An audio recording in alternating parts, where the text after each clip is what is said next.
في حاجة بتحصل في بيوتنا كلنا شايفينها، بس للأسف قليل اللي بيعترف بيها. في أهالي بيظلموا ولادهم وهم مش واخدين بالهم.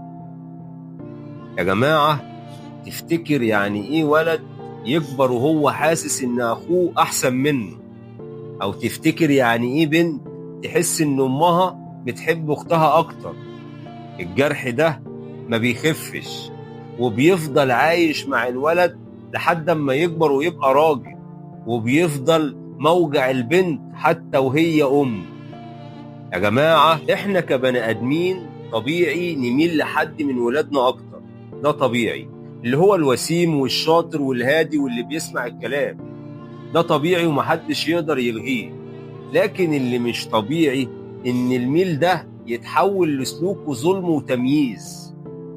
يا جماعة، تأثير التمييز، عارف الولد اللي دايما بتحسه غيور واللي دايما زعلان واللي بيحاول يلفت انتباهك بأي طريقة؟ ده مش شقي، ده موجوع. يا جماعة، الحل مش صعب. الحل إنك تبص جوه نفسك وتسأل: أنا بمدح مين أكتر؟ أو أنا بضحك وبهرج مع مين أكتر؟